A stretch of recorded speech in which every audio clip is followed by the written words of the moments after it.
Next customer. Please come this way, I called out as the cash registers grew increasingly crowded. Swiftly, I opened the adjacent register and began guiding customers through their transactions. After a concerted effort, the congestion eased, allowing me to return to restocking shelves. "Mary, you're amazing at ringing up customers so quickly," remarked a fellow part-time employee, breaking the rhythm of my tasks. In this bustling supermarket, a diverse mix of high school students and individuals like myself populated the workforce, making each shift enjoyable. My name is Mary, a 45-year-old part-time housewife who found solace and purpose in this role for the past decade. When my child began elementary school, I sought employment and landed a part-time position at this local market. The environment, filled with fellow housewives and understanding managers, suited my lifestyle perfectly. Over the years, I transitioned into one of the senior part-timers, familiar with both customers and colleagues alike. However, a sudden change disrupted our routine when our beloved manager was transferred to headquarters for what seemed like a promotion. His replacement, a newcomer from the headquarters, lacked the familiarity and competence we had grown accustomed to. Slowly, the atmosphere soared as his managerial style clashed with the store's dynamics.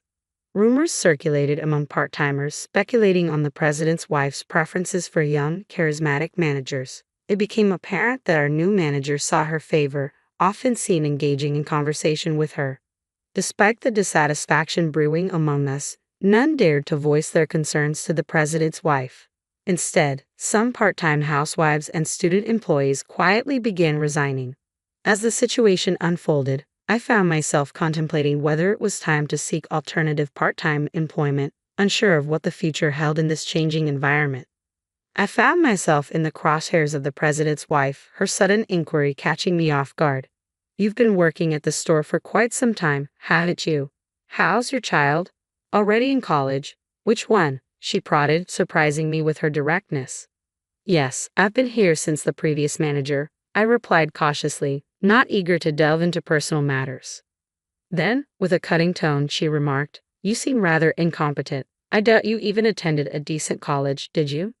Her words struck deep, but before I could respond, the register area became inundated with customers. I offered a quick nod to the president's wife and swiftly attended to my duties. In truth, my educational journey had ended with middle school. High school had been a tumultuous time, marked by bullying and eventual dropout during my third year. Since then, I had carved out a life as a part-time worker, eventually meeting my husband in a similar setting and building a life far removed from academic pedigrees. The president's wife, however, seemed to embody a stark contrast. She often boasted about her prestigious university background, yet curiously avoided divulging its name. It struck me as odd, but I brushed it off, lacking any particular interest. Perhaps she harbored preconceived notions about part-time workers like myself, assuming we lacked higher education. I recalled overhearing her discussing such matters with the store manager, leaving me to wonder if she looked down upon us. As murmurs circulated among fellow part-timers about similar interrogations, I found myself bracing for another encounter with the president's wife when, sure enough, she returned to the store the following day. "Excuse me," her voice cut through the air, signaling another potentially tense exchange. My attention snapped up when the president's wife directed her gaze towards me, a smirk playing on her lips as if she found amusement in some private joke. Despite the urge to react, I managed to rein in my irritation, keeping my emotions in check as she began to speak. "So, you're just a middle school graduate, aren't you? I never pegged you for a college goer, but to think you're managing here with that level of education is quite something," she remarked, her words dripping with thinly veiled condescension. I couldn't help but wonder where she had gleaned this information from, until I recalled the previous day's incident when the store manager had been scrutinizing the part-timers' resumes in the office. It seemed that what should have been confidential information had somehow found its way into the president's wife's hands. Annoyance bubbled within me at the thought of her freely sharing such personal details with other employees. I had never sought to fabricate my educational background, but the audacity of someone spreading rumors about my academic history grated on my nerves. While my fellow part-time colleagues seemed unfazed by the revelation, the president's wife took every opportunity to remind me of my supposed educational shortcomings. It became her refrain, peppering our interactions with thinly veiled jabs. "Maybe you wouldn't understand, being just a middle school graduate," she would quip, using my education as a pretext to assign me menial tasks like cleaning. The repetition of her taunts grated on my nerves, feeling a growing resentment towards my workplace. I began to question why I subjected myself to such treatment, feeling increasingly disheartened by her relentless needling. A few days later, when she returned to the store, her mere presence was enough to stir up irritation within me. As I attempted to sidestep her, she caught my eye and gestured towards the cardboard box storage area, an area typically left untouched as it was designated for supplier use. "People like you should be familiar with garbage," she sneered, her words laced with disdain. "Middle school graduates like yourself are just here to collect a paycheck."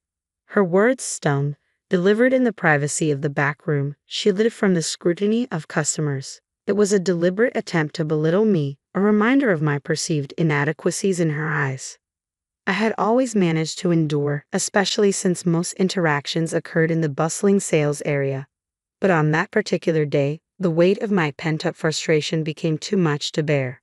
"Excuse me, but I believe I earned my paycheck through diligent work, regardless of my educational background," I interjected, my tone laced with simmering anger. The president's wife appeared taken aback, clearly unaccustomed to such pushback. "If you're going to be here, why not contribute something beneficial to the store? We're never quite sure what you're up to," she retorted, her words dripping with disdain. Ignoring the curious glances of passing colleagues, I pressed on. "And what exactly are you contributing by gracing us with your presence? Chatting with the manager, flirting with male employees and high school part-timers, looking down on the rest of us?" I challenged, refusing to back down. Her face flushed crimson with rage as my words hit their mark. "Unlike someone like you, I have a busy schedule. Coming here takes time out of my day," she shot back, attempting to assert her superiority. I couldn't help but scoff at her assertion. "Do you truly believe that? Neither the employees nor the customers share your sentiment. It's intriguing how some with impressive educational backgrounds prove utterly ineffectual in practice," I countered, releasing the resentment I had long harbored towards her condescending attitude. Clearly flustered by my unexpected retort, the president's wife struggled to conjure a suitable response, resorting to tired clichés. "Do you honestly think you can continue working here after speaking to me like that?" she challenged, her voice tinged with disbelief. Without hesitation, I delivered my final verdict. "Then I'll resign," I declared, refusing to tolerate any further belittlement. In response, the president's wife let out a mocking laugh.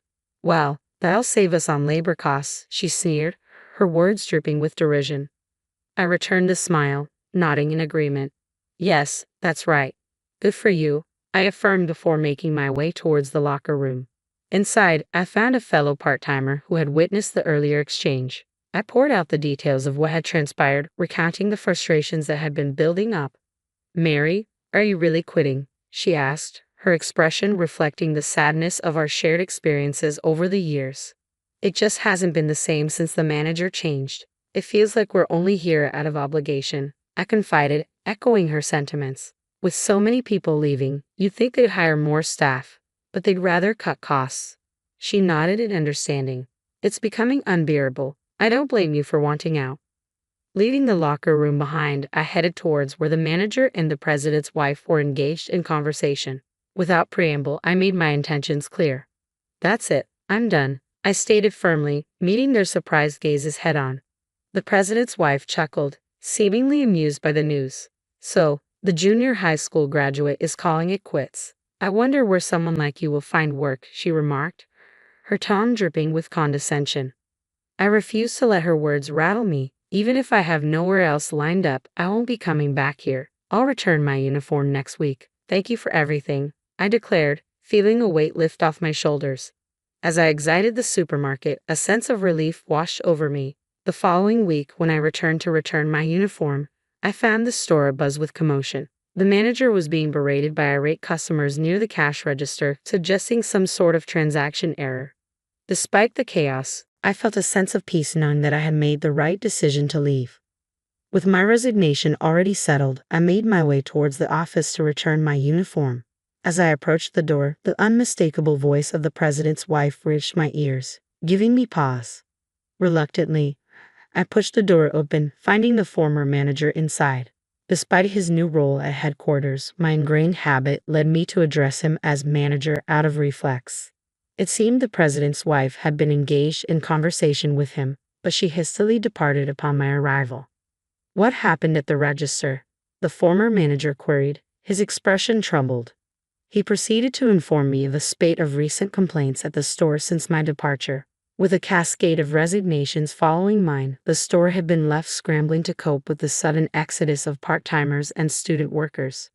Though the manager attempted to fill in on the sales floor, his lack of familiarity with basic tasks like stocking shelves and operating the register led to a litany of customer complaints. Today's incident, however, involved a particularly embarrassing misstep. The president's wife, while conversing with a male employee, was mistaken for staff by a customer. Brushing off the inquiry, she exacerbated the situation when the manager inadvertently disclosed her true identity, sparking further discontent among patrons. As the register area swelled with customers, the absence of experienced part-timers compounded the chaos. Both unfamiliar employees and the manager found themselves manning the registers, resulting in numerous errors and lengthy delays. The escalating frustration among customers culminated in the manager facing a barrage of complaints, exacerbating an already tumultuous situation. Turning to me, the former store manager sought insight into the unfolding debacle, hoping for some semblance of understanding in the aftermath of my departure. When asked why I had decided to quit, I didn't hesitate to respond honestly. The former manager seemed genuinely interested in my reasons for leaving, and I felt it was only fair to provide him with the truth.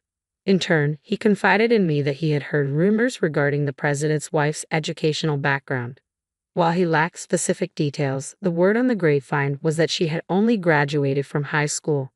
This revelation left me pondering the irony of her previous educational condescension. Could it be that the president's wife, with her supposed lack of higher education, was projecting her own insecurities onto others? It certainly made her seem all the more formidable and unpredictable. 2 weeks later, the supermarket I had once called my workplace stood deserted. The usual throng of customers was conspicuously absent, a stark contrast to the bustling scenes of my former shifts. It's no surprise, given all those complaints, I mused to myself as I observed the desolate scene. Lost in thought, I was approached from behind by the former store manager. After exchanging pleasantries, he mentioned a new store opening just one station away. He extended an offer, asking if I would be interested in joining the team.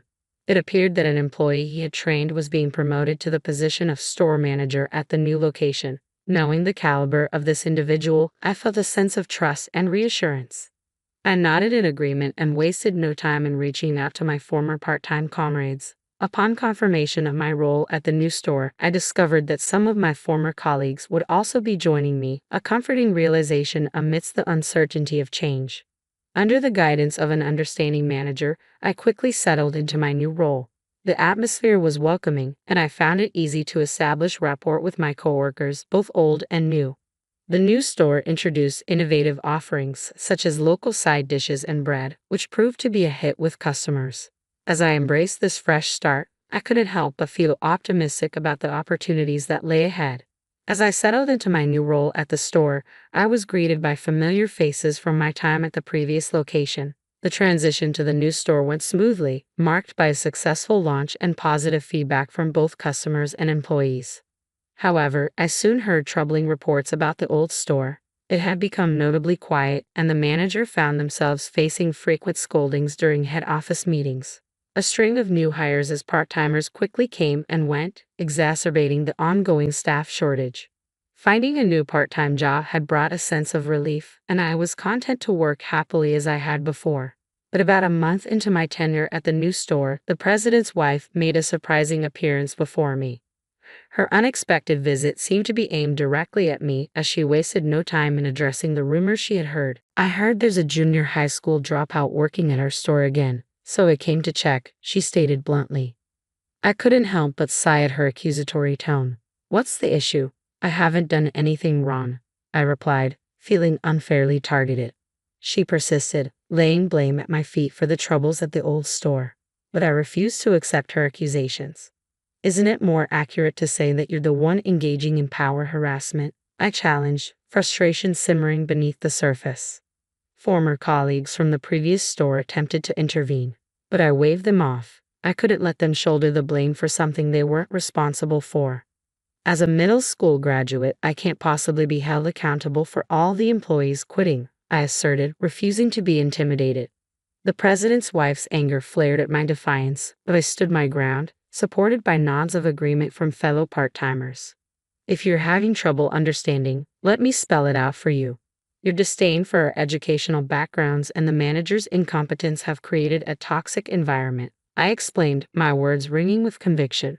In the end, no one wants to endure power harassment while working part-time, and it was time for the president's wife to acknowledge the real issues at hand. When I accused the president's wife of power harassment, she immediately raised her voice in denial. "Are you trying to frame me without any evidence?" she retorted, her tone sharp with indignation. Just as she attempted to grab hold of me, the manager intervened, asserting firmly, "Can you please stop doing that to our part-timers?" Despite the risk to his own position, the manager stood his ground. "I am the manager of this store, and it's my duty to protect the employees. I will fulfill my role, whether you're the president's wife or not," he declared, earning applause from the other part-timers. With a resigned sigh, I reached for my smartphone. "I have evidence of power harassment," I stated calmly before playing a video. The footage showed the president's wife berating another part-timer at the previous store, clearly demonstrating a pattern of abusive behavior. As more part-timers stepped forward with their own recordings, it became evident that we had all experienced her mistreatment. "We're going to sue her," I announced, met with resolute nods of agreement from my colleagues and the manager. Furious at the manager's defiance, the president's wife impulsively fired him on the spot. But to her dismay, I revealed that I had recorded her dismissal as well, ensuring the manager's protection. Realizing the depth of her self-inflicted predicament, the president's wife attempted to flee. But before she could escape, I confronted her one final time. "There are more important things than education, aren't there? Sometimes humanity matters more in society," I remarked pointedly, causing her to pause. "How did you know?" she muttered, inadvertently admitting to her own insecurities. With her self-destruction complete, the president's wife retreated at a speed I had never seen before. In the aftermath, we pursued legal action against her, armed with solid evidence and the support of fellow part-timers. As news of her misconduct spread, similar complaints emerged from other stores, leading to a reckoning for her behavior. Forced to confront the consequences, the president demanded she repay her debts by working. It was a satisfying sight to witness her laboring angrily at a nearby drugstore, a fitting end to her reign of mistreatment. With a trustworthy manager at our helm, we continued our work with renewed dedication, free from the shadow of power harassment.